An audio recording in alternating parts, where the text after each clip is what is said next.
el Día Internacional de las Lenguas Maternas, y el Gobierno de la República ha hecho una serie de cosas muy importantes en términos de la rescate, conservación, difusión de las lenguas originales.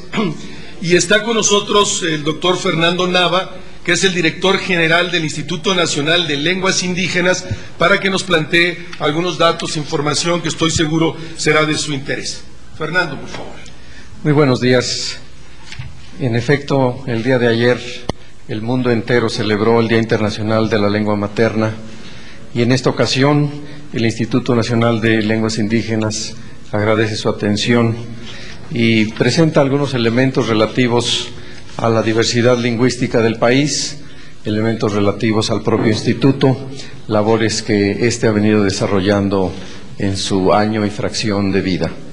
Tenemos como antecedente un país con muchas lenguas originarias, con varias lenguas también provenientes del continente europeo, no solo el castellano, otras tantas que ya tienen uso tradicional, y esto en conjunto representa una riqueza invaluable para el país, para la población nacional, y convierte a México en uno de los 10 primeros países del mundo que cuenta con mayor número de lenguas originarias habladas dentro de sus respectivas fronteras. El presidente Vicente Fox Quesada firmó y publicó el decreto que en el año del 2003 dio origen a la Ley General de Derechos Lingüísticos de los Pueblos Indígenas, misma que subsume la creación del Instituto Nacional de Lenguas Indígenas. Este tiene como por objeto regular el reconocimiento y protección de los derechos lingüísticos individuales y colectivos de los pueblos indígenas, así como la promoción del uso y desarrollo de las lenguas indígenas nacionales. La Ley General de Derechos Lingüísticos, publicada en el Diario Oficial de la Federación el 13 de marzo del 2003, contempla en uno de sus artículos el que las lenguas indígenas serán válidas, al igual que el español, para cualquier asunto o trámite de carácter público, así como para acceder plenamente a la gestión de servicios de información pública, y en otro de sus artículos establece que la sociedad, y en especial los hablantes y las instituciones de los pueblos y comunidades indígenas, serán corresponsables en la realización de los objetivos de la ley. Esta ley, en su artículo 14, dedicado a la creación y funciones del Instituto, establece el carácter del organismo como descentralizado de la Administración Pública Federal, sectorizado a la Secretaría de Educación Pública, y del Instituto como objetivos le establece el promover el fortalecimiento, preservación y desarrollo de las lenguas indígenas que se hablan en el territorio nacional, así como asesorar a los 3 órdenes de gobierno para articular las políticas públicas necesarias en la materia. Como dije en un principio, el Instituto comenzó sus funciones en el año del 2005. En ese mismo año, con el acuerdo del Consejo Nacional, el Instituto inició una serie de programas, y específicamente los de contenido académico. Podemos destacar aquel de las lenguas indígenas en riesgo de desaparición, un programa mediante el cual comenzamos a atender específicamente a este grupo de lenguas. Algunas de ellas son el comiay, el cuicateco, paypay, popoloca, pima, tlahuica, matlatzinca, entre otros. Tuvimos un encuentro en la ciudad de Puebla hacia fines del año pasado, donde entre las recomendaciones destacó la formación de profesores bilingües, el fomento de espacios educativos para uso y revalorización de las lenguas, la vinculación con los pueblos indígenas y las propias iniciativas gubernamentales, mucho más cercana a lo que ya tiene el país en proceso, así como el motivar la participación y compromiso comunitario en estas propias acciones de revitalización. Otro de los programas académicos es el de la certificación de intérpretes y traductores, donde existen áreas específicamente vulnerables al uso de las lenguas, áreas donde el gobierno se ha comprometido a ofrecer la garantía de tener un intérprete, un traductor, por ejemplo, en lo correspondiente a la administración de la justicia. de manera que estos programas de certificación de intérpretes y traductores están en proceso. Tenemos vínculos con la Comisión Nacional para el Desarrollo de los Pueblos Indígenas, el Consejo de la Judicatura Federal, la Procuraduría General de la República, a nivel regional, el INDEMAYA, con la propia UNESCO local y Guatemala, Coordinación Estatal para la Atención de los Pueblos Indígenas en San Luis Potosí, la Procuraduría General de Justicia del Distrito Federal, la PGJ del Estado de México, entre otros, con quienes comenzamos ya actividades y labores de coordinación en este rubro. Otro de los programas nos permitió llevar a cabo una campaña de apoyo al Instituto Nacional de Estadística, Geografía e Informática el año pasado en relación a el segundo conteo de población y vivienda. Para ello participamos en una campaña de sensibilización a la población indígena para que durante el ejercicio del conteo ésta declarara hablar una lengua indígena para tener así estadísticas cada vez más precisas al respecto. Se imprimieron 52,000 carteles de la frase "Juntos contamos", traducidos a 49 lenguas indígenas, las cuales se distribuyeron en 16 entidades, y 200,000 calcomanías y más de 110,000 libretas que en 20 entidades federativas se distribuyeron con las leyendas "Sí hablo yo determinada lengua" o "Todos contamos", esto en más de 100 lenguas indígenas. Tenemos otro programa, el de difusión de la ley, en el cual como premisa hemos tenido el propósito de iniciar traducciones de la ley, de guiones que aproximen en la propia lengua indígena a los hablantes de estas con los derechos a que tienen ya la posibilidad de ejercer y, en primer lugar, de dárselos a conocer para hacer la validez de estos preceptos. Hay más de 105,000 ejemplares impresos que de manera coordinada con organismos públicos, personas que de iniciativa comunitaria tienen el propósito de difundir la ley, de participar en esto, así como vinculación con academias e instituciones para la difusión de esta ley y estos programas, como son la Academia Campechana de la Lengua Maya, el INDEMAYA en Yucatán, el Centro Estatal de Lenguas y Culturas Indígenas del Estado de Hidalgo, la Universidad de Sonora, entre otros. Tenemos también como programa de trabajo iniciado en el 2005 un foro de diagnóstico, un programa de diagnóstico de la situación de las lenguas indígenas de México. Esencialmente consiste en compilar todo lo que hasta el momento se ha generado de información académica, de información social respecto de las lenguas indígenas, y hemos tenido actividades en provincia con la participación de hablantes de academias de las lenguas en sus estados de origen, y la detección de obstáculos para vencer y avanzar en el propósito de fortalecer las lenguas, como lo reporte el diagnóstico. Iniciamos también un programa de publicaciones donde contamos con un alfabeto didáctico de la lengua chatina, la propia Ley General de Derechos Lingüísticos, el alfabeto popular del zapoteco del Istmo de Tehuantepec, un poemario del señor Víctor de la Cruz en versión monolingüe zapoteca y bilingüe zapoteca-español, así como el catálogo de las lenguas indígenas, compendio cartográfico de sus asentamientos históricos. Este catálogo precisamente es una obra inédita, lo elaboramos a partir de un acercamiento cartográfico a los asentamientos históricos que han ocupado los hablantes de las lenguas indígenas, considerando también algunos indicadores socioculturales contemporáneos. Esta es una obra que elabora el gobierno mexicano, consiste en 150 mapas. Tenemos aquí la caja y un ejemplo de uno de los mapas para ilustrar el tipo de cartografía que se trabajó, los distintos indicadores por el tamaño de la localidad, los indicadores de color para representar el porcentaje de uso de las lenguas, y esto nos posibilita difundir e incentivar el reconocimiento de la diversidad lingüística mexicana para avanzar en los propósitos de la ley, de fortalecer, de establecer mejores condiciones para las lenguas y, por supuesto, para sus hablantes tradicionalmente usuarios de estas.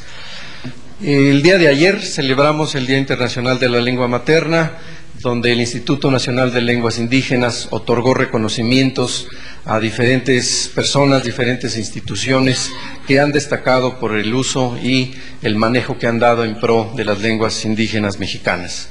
Se le obsequió el reconocimiento, se hizo merecedor al reconocimiento el Boletín Guari, es una publicación monolingüe en lengua purépecha, al Bachillerato Asunción Ixtaltepec, que tiene en su currícula una materia lengua materna, en la cual fortalece la lengua zapoteca, la lengua zoque, la lengua guave y la lengua chontal de Oaxaca, en la región del Istmo de Tehuantepec. También se hizo un reconocimiento al Sistema Raza, a la estación Yo-Lic de Mérida, por transmitir su programación en lengua maya todo el tiempo en que está al aire dicha emisora.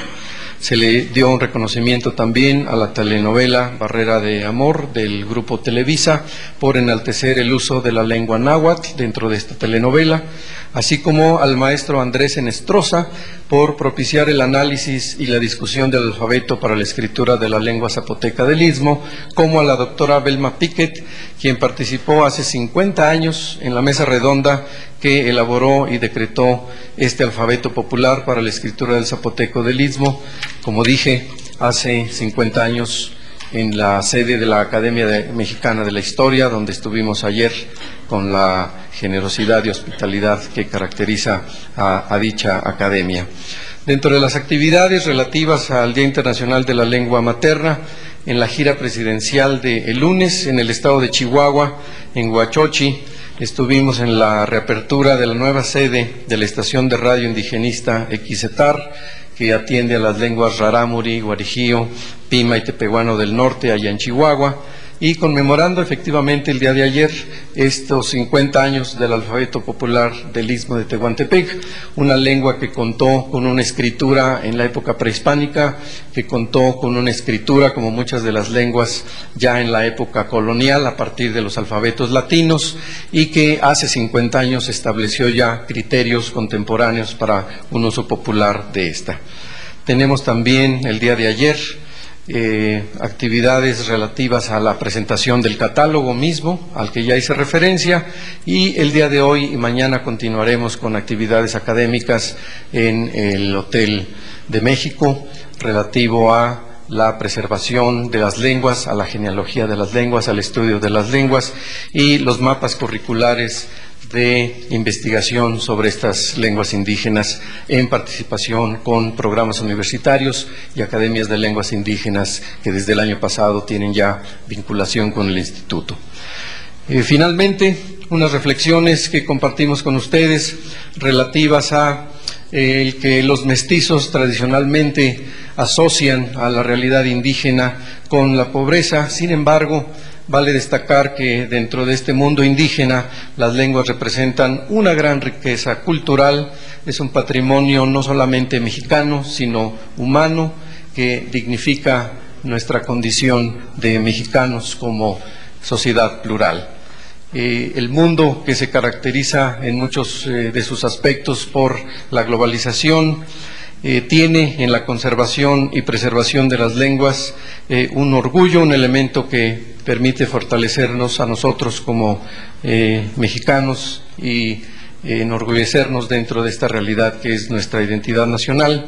El Estado mexicano, a su vez, protege estos derechos lingüísticos de los hablantes y exhorta el propio gobierno a los hablantes a usar su lengua, a utilizarlas en todos los contextos posibles, especialmente en la transmisión de estas lenguas de los padres a los hijos para garantizar su continuidad. Los niños siéntanse semilla de la supervivencia cultural de esta identidad y todas sus raíces, todo su conocimiento y cosmovisión, transmítanlo, continúenlo ustedes en su momento, haciéndolo hacia sus propios descendientes.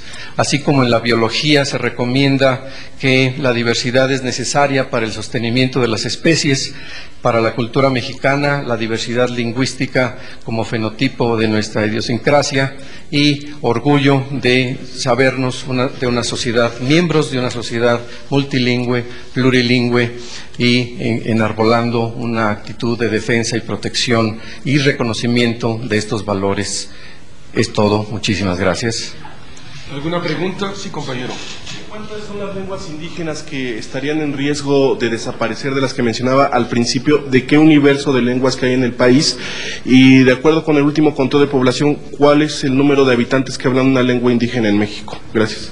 Y las lenguas es un número alrededor de 20-25 que tienen riesgo de desaparición, y el Censo General de Población y Vivienda del año 2000 reporta poco más de 6 millones de hablantes de lenguas indígenas en la nación. ¿Las 20-25 de cuántas que se hablan en el país? De alrededor de 150. Entre lenguas y dialectos, ¿no? Tenemos efectivamente una caracterización de lenguas, y varias de las lenguas subsumen variantes dialectales, y el total es de aproximadamente 150. Buenos días. Si podría agregar principalmente en qué regiones del país se encuentran ubicadas estas lenguas que están en riesgo de desaparecer. Gracias. Bien, en el estado de Baja California, las lenguas de la familia cochimí-yumana, todas ellas están en riesgo de desaparición.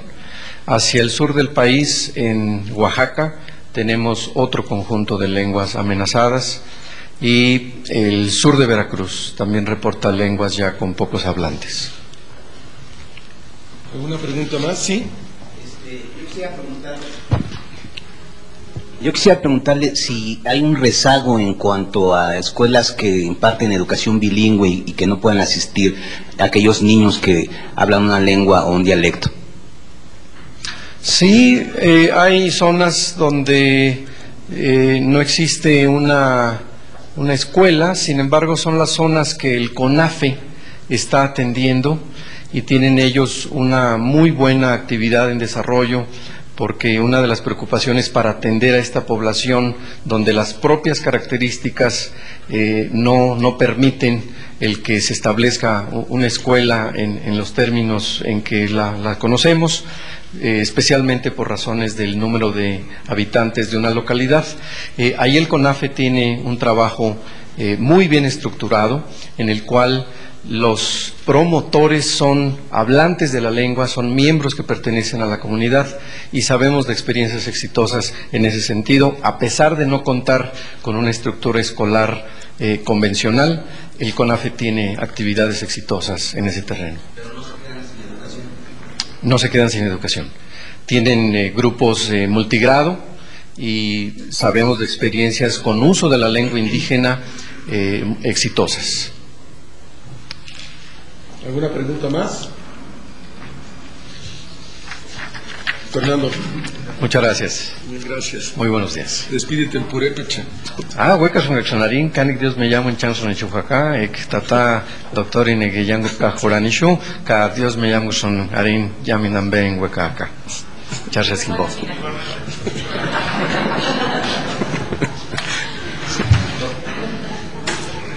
Fernando es hablante purépecha, michoacano. Y de verdad ha sido formidable el trabajo que este gobierno ha hecho en esa materia. Es parte de nuestra gran riqueza y orgullo, y tenemos que hacer mucho más para expandir nuestras lenguas, conservarlas. Es parte de nuestra riqueza cultural. La agenda del señor presidente para el día de hoy, como primer elemento. Hoy el presidente tiene una entrevista telefónica con un noticiero de radio del estado de Sinaloa para hablar de su gira del día de ayer. Después el señor presidente también habla con una estación de radio, un noticiero en el estado de Chihuahua, para plantear su gira también en el estado de Chihuahua de hace 2 días. Luego el señor presidente tendrá un encuentro con niños que tienen leucemia, atendidos ya por el Seguro Popular en el Instituto Nacional de Pediatría. Son chicos que están siendo atendidos en el marco del Seguro Popular. Después va a estar en Iztapalapa con esta inauguración de una unidad de medicina de atención ambulatoria, de unidad de medicina familiar del Instituto Mexicano del Seguro Social. Ahí se hará un recuento de las acciones que ha hecho el Seguro Social en esta administración. Luego tiene el señor presidente la presentación del fiscal especial para la atención de delitos cometidos contra periodistas en el Ávila Camacho. Están todos invitados. Ahí se hará la presentación y dará a conocer quién es el nuevo fiscal responsable de esta tarea. Luego tiene una reunión con un director de una ensambladora automotriz en México y le acompaña el secretario de Economía en esta reunión. Luego el señor presidente tiene comida de reunión de trabajo con el grupo staff de las 2:30 a las 16, y luego en la tarde, también aquí en el Salón Adolfo López Mateos, el informe anual de labores del presidente de la Comisión Nacional de los Derechos Humanos. Estará acá el doctor Soberanis haciendo una presentación del informe de este año, del año pasado, y eso sería básicamente. Y luego, pues, algunos datos complementarios a la información. Por un lado, la primera es la protección del seguro popular a todos los menores de 18 años contra cualquier tipo de cáncer, como ustedes saben. En la primera etapa, atención a niños con leucemia, niños y adolescentes atendidos 754, costo de los tratamientos a la fecha 126 millones de pesos, unidades médicas especializadas que pueden atender 30. La segunda etapa es la atención a 10 tipos de cáncer en la infancia y la adolescencia, y la posibilidad de que estas estructuras institucionales tengan la posibilidad de hacer frente, pues, a ese problema particular del cáncer infantil. Luego, en esta unidad, en Iztapalapa, el IMSS a lo largo del sexenio habrá de hacer 696 obras, 103 nuevas, que implica básicamente infraestructura hospitalaria, pequeñas clínicas, grandes hospitales. En el 593 ampliaciones y remodelaciones de edificios con los que ya cuenta el instituto, con una inversión de 14,000 millones de pesos. Y en el particular, en esta unidad médica que va a inaugurar el presidente hoy, es la inversión de 40 millones de pesos, con equipamiento de 32 millones de pesos, y un beneficio potencial en la zona de Iztapalapa, la más poblada de la Ciudad de México, como ustedes saben, de 100,000 derechohabientes del Seguro Social, que podrán tener, pues, una clínica ahí en su propio lugar. Y luego, la presentación del nombramiento del fiscal especial, que tendrá, de acuerdo al Diario Oficial de la Federación, donde fue anunciada la constitución de la Fiscalía, dirigir y coordinar y supervisar las investigaciones, perseguir los delitos cometidos contra periodistas nacionales o extranjeros dentro del territorio nacional, perpetrados con motivo de su ejercicio profesional, y luego los mecanismos de coordinación con las diversas instancias a niveles de los órdenes de gobierno para sancionar a los responsables. Y antes de las rueda de preguntas que ustedes puedan tener, quisiera plantear dos temas.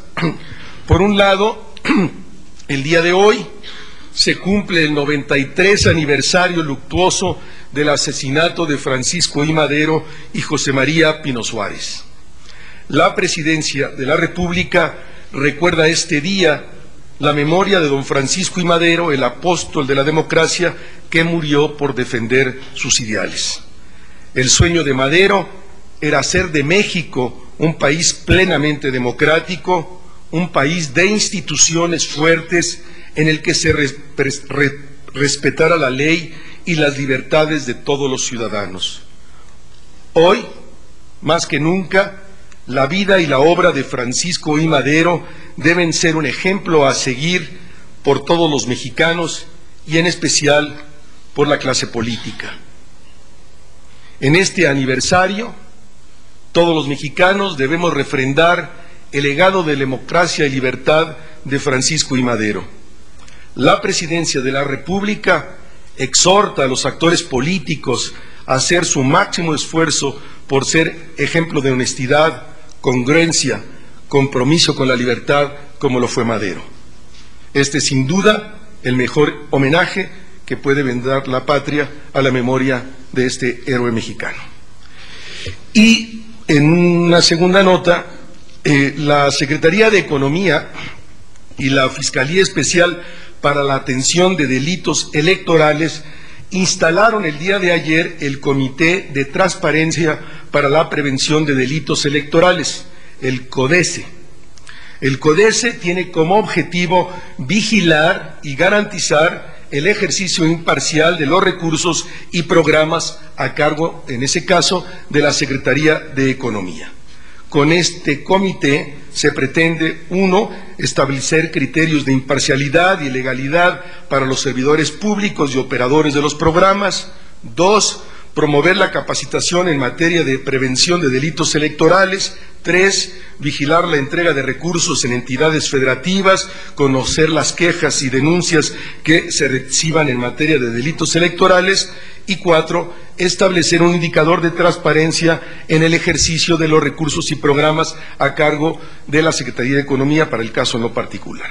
La puesta en marcha del CODESE contribuirá a fortalecer el buen manejo de los recursos públicos mediante el uso de 2 armas efectivas: información y capacitación de los servidores públicos. Y en los próximos días, las otras dependencias del Gobierno federal habrán de instalar también un comité de transparencia para la prevención de delitos electorales con acuerdo con la FEPADE. De esta manera, el Gobierno federal contribuye a los señalamientos e indicaciones que ha hecho el Instituto Federal Electoral y también por su propia convicción y por su propia visión de la política, para dar mayor certeza a este proceso electoral de que ningún funcionario público federal habrá de cometer ningún delito. Arturo, Andrés. Rubén, muy buenos días. Consultarte qué información tienen de la situación en Coahuila hasta este momento y si bien la prioridad es el rescate de los mineros atrapados, pues poco se habla de las causas de este percance. ¿Qué información tienes también de una eventual investigación, no solo federal, sino por particulares en torno a lo ocurrido en esta mina? Por favor, Rubén. Sí, ya tarde por la noche hablé con el secretario Salazar, que es el representante del presidente en el lugar, y también responsable de la coordinación de los órdenes de gobierno en las tareas de rescate en esa mina. Me comentaba él que hay una perfecta coordinación entre los órdenes de gobierno, entre el federal, el estatal, el municipal y también con la empresa privada, que hay un muy buen trabajo de coordinación en la parte técnica con los especialistas de esta empresa, con los asesores americanos que llegaron el día de ayer. Ustedes conocen, porque algunos medios de comunicación lo han publicado, que existen esperanzas de que pudieran ser rescatados con vida en la medida de que esté entrando aire al túnel. No hay certeza absoluta de esto, pero hay una esperanza fundada de que ha estado entrando aire al túnel porque los extractores han estado funcionando, no fueron destruidos por la explosión, y en ese sentido hay esperanzas. No esperamos que realmente esto sea una realidad, que el aire ha llegado a los túneles y que puedan ser rescatados con vida. Por otro lado, es el mayor de los deseos de la Presidencia de la República. Y por otro lado, la tarea sustantiva y fundamental en este momento está concentrada en el rescate. Ya en un segundo momento habrá de hacerse el análisis correspondiente de cuáles fueron las causas del accidente. Sí, solo señalar, como ya lo ha hecho el secretario Salazar, que el 7 de febrero había habido una inspección de la mina tanto por la empresa, el sindicato y la parte federal que corresponde a la Secretaría del Trabajo, y las condiciones eran absolutamente pertinentes para el trabajo. Pero puede pasar cualquier cosa, pero no hago ningún comentario hasta que haya un estudio claro sobre el tema. Andrés. Sí, muchas gracias. Y luego Marisa. Rubén, buenos días. Marisa. Rubén, es que viste para acá. Está bien. Ayúdame a coordinar. Las damas. Rubén, buenos días. Quiero preguntar si la Presidencia de la República avala las declaraciones del exmandatario español José María Aznar. Se pronunció ayer abiertamente a favor del PAN y de Felipe Calderón Hinojosa. Pregunto si esta actitud injerencista es vomitable ahora que el presidente ha manifestado sus náuseas por políticos mentirosos y demagogos. Para la Secretaría, he hablado con el señor secretario de Gobernación esta mañana muy temprano. La Secretaría de Gobernación está analizando las expresiones hechas por el expresidente español para ver si hay una violación de las leyes mexicanas y, en su caso, será citado por el secretario Abascal el día de hoy para indicarle que la ley mexicana, que seguramente desconoce el expresidente español Aznar, no permite a los extranjeros hacer declaraciones como las que supuestamente emitió el día de ayer. No, vamos a, insisto, lo que acabo de decir. Sara. Nada más, no sé si tengas presente a qué sanciones se podría hacer acreedor el expresidente España. Y por otro lado, preguntarte qué opinión tienen sobre el hecho de que ya se le haya solicitado a la Corte una investigación sobre el caso del gobernador de Puebla. Además, los diputados están promoviendo una controversia por supuestas violaciones a la Ley de Desarrollo Social por parte del presidente Fox. Gracias. Sí, sobre el primero de los casos, pues ustedes conocen, hay un artículo 33 de la Constitución mexicana, pero habrá pues la investigación de la Secretaría de Gobernación.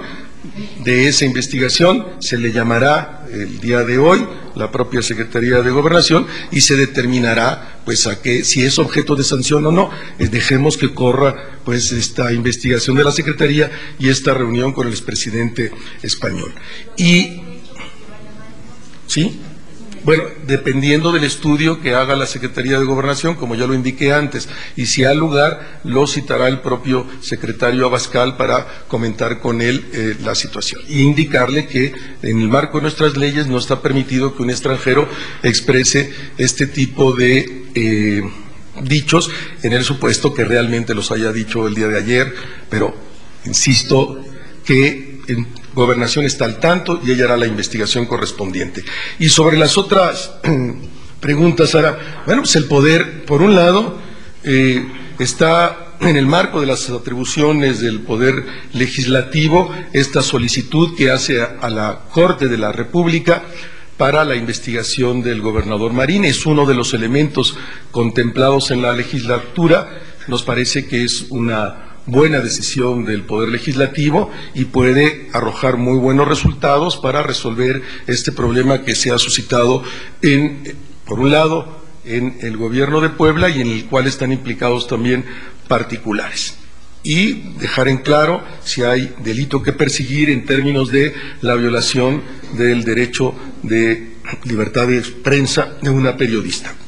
Y en el segundo de los casos, pues el Poder Legislativo tiene derecho y está en el ámbito de sus atribuciones poder presentar una controversia como la que ha anunciado.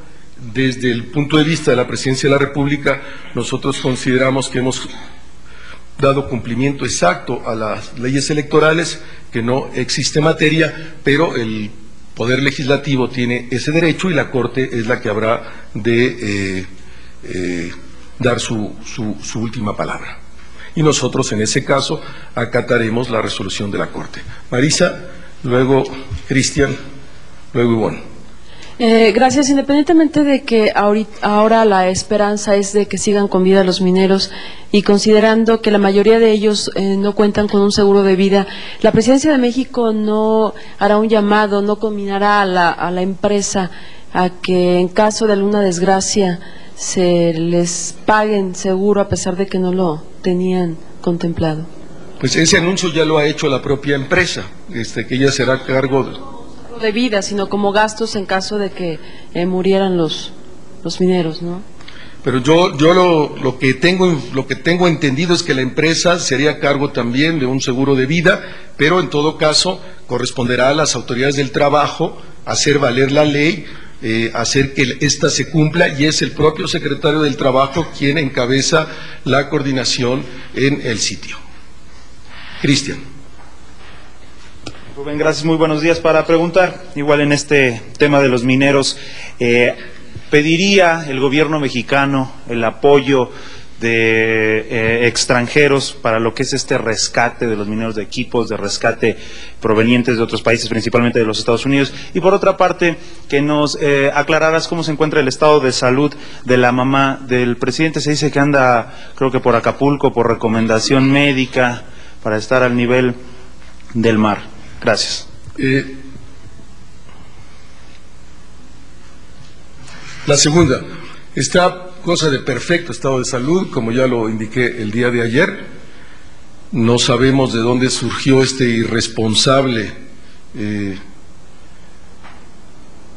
información de que la señora tenía problemas de salud. De ninguna manera, lo niego de manera rotunda y contundente. Dos, la primera de tus preguntas,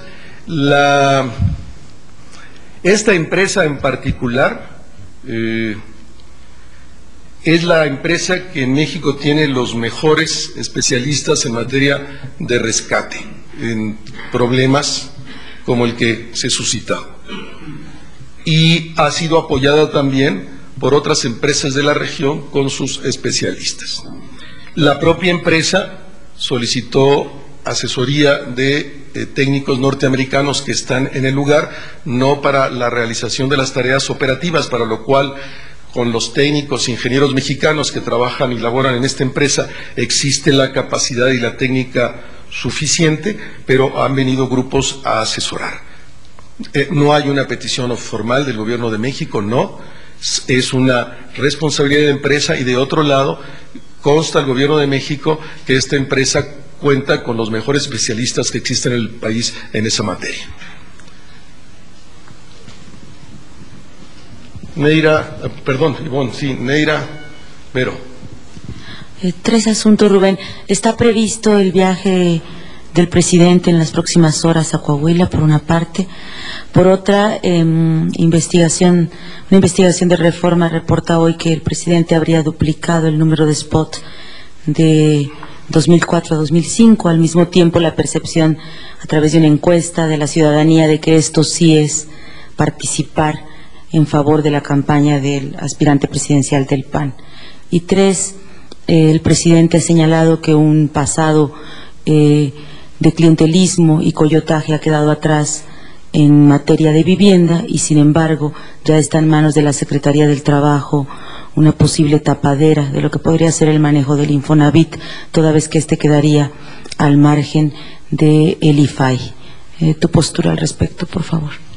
Primero, ¿cuál es la primera? Perdóname. Si va a Fox a Coahuila.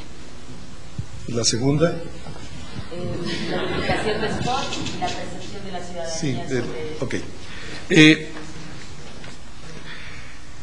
Si las circunstancias lo ameritan, el señor presidente viajará a la zona. No está contemplado en la agenda del día de hoy, como ustedes vieron, pero si las circunstancias lo ameritan, el presidente viajará. El presidente sigue en contacto permanente con el secretario Salazar, con el gobernador del estado.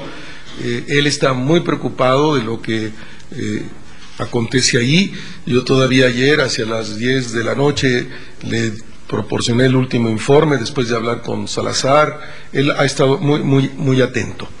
En relación a los spots, como viene en el periódico que tú colaboras, lo que hace a la presidencia de la República, los spots que en tiempos oficiales tiene la presidencia de la República, no ha habido ningún incremento ni del 2004, ni del 2005, ni del 2006. Son exactamente los mismos tiempos que ha tenido la presidencia de la República, y son los mismos tiempos otorgados por la Cámara, distribuidos estos entre los diversos órdenes de gobierno y algunas otras instituciones que gozan de los tiempos oficiales. El que haya podido haber más anuncios contratados por las secretarías de Estado es posible, pero en términos de la Presidencia de la República, en el uso de tiempos oficiales que no son pagados, como ustedes saben, la Presidencia de la República no paga ninguno de sus spots, puedo afirmar de manera categórica que no ha habido ningún aumento en esos tiempos entre 2004, 2005 y para 2006, de Presidencia de la República. Puede haber que dependencias del gobierno federal, alguna secretaría en particular, hayan incrementado sus spots que sí son en tiempos pagados, como ustedes saben, los tiempos que utilizan las secretarías. ¿Pero esos no son coordinados por el coordinador de comunicación? No, solo los propios de Presidencia. Los demás. Sí.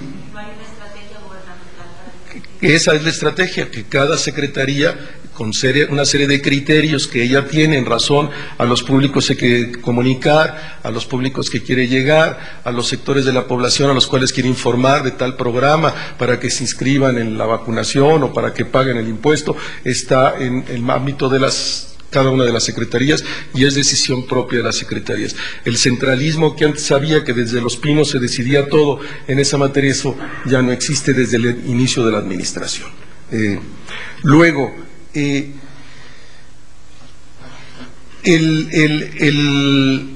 Infonavit en particular es un órgano tripartita del gobierno federal con recursos en realidad todos sus recursos devienen de la empresa privada con las aportaciones de los trabajadores. Está constituido el Infonavit, como ustedes saben, por los empresarios, por los trabajadores y también por la representación de la propia estructura burocrática que conduce la institución.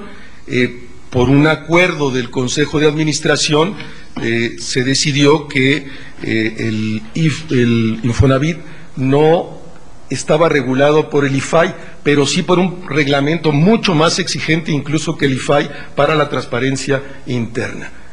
No es que no sea sujeto a la transparencia y a la obligación de informar a la ciudadanía, sino lo hace como órgano autónomo, tripartita, y se sujeta a su propia ley y a su propia regla. Pero esto crea precedente, es decir, cualquier organismo autónomo puede decir que tiene un reglamento superior a las reglas de la marca. Es posible, pero ¿cuántos organismos autónomos de esos hay? 2 o 3, nada más.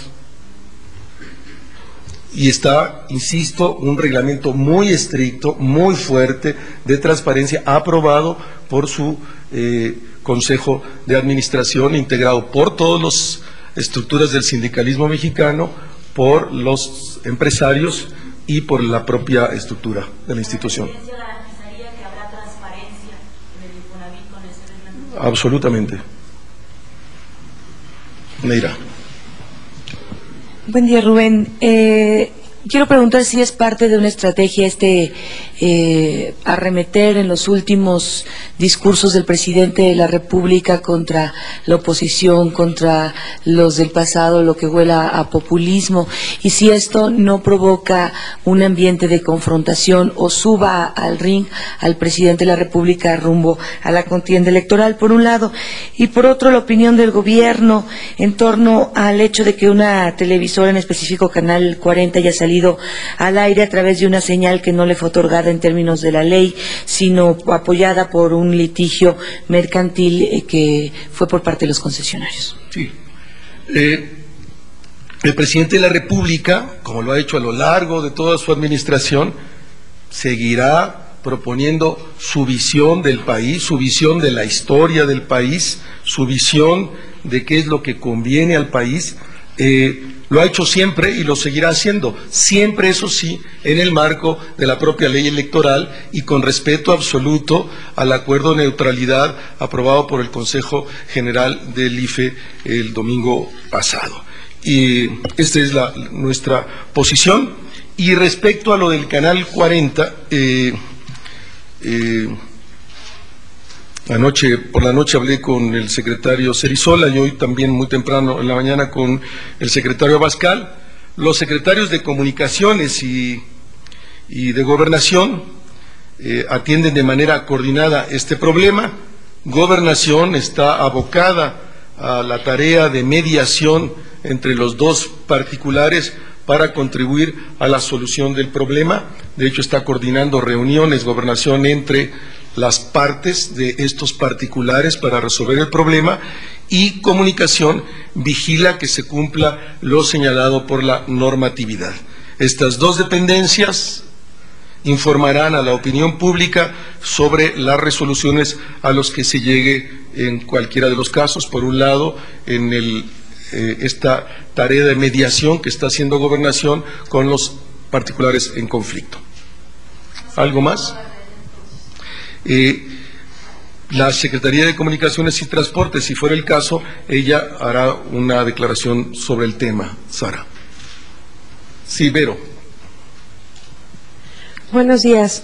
Dos cosas. Primero, saber si, a pesar, amén de la investigación que realicen las autoridades correspondientes sobre los pronunciamientos del expresidente Aznar, saber si para la presidencia de la República el expresidente español sigue siendo bienvenido para México, él puede visitar nuestro país, realizar los foros que tiene programados, él sigue siendo bienvenido para México, por un lado, y por el otro, ¿por qué no está el secretario de la Defensa o por lo menos el director de Protección Civil al frente de todas las actividades de rescate? ¿Qué sabe el secretario del Trabajo sobre estas labores para rescatar a los 65 mineros? ¿Cuál es el argumento del gobierno federal para mantener a este funcionario al frente de estas labores?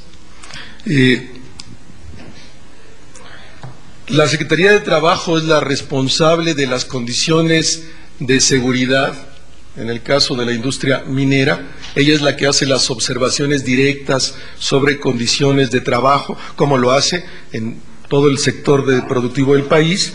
El señor presidente, en razón de eso, indicó que el secretario Salazar se haga cargo de la coordinación con un conjunto enorme, como te habrás enterado, de especialistas, tanto de la empresa, con el apoyo ahora de estos asesores extranjeros, Protección Civil del Estado de Coahuila, con el apoyo de Protección Civil de la Secretaría de Gobernación, con el apoyo en la periférica del Ejército Mexicano, con el apoyo de todas las secretarías del Gobierno federal que han sido solicitadas y también del Gobierno del Estado, y se requiere entonces una coordinación mucho mayor, estratégica, no solo operativa. La estrategia operativa reporta al secretario Salazar. Y hay una espléndida coordinación, como lo ha reconocido el señor gobernador, como lo ha reconocido también el secretario Salazar.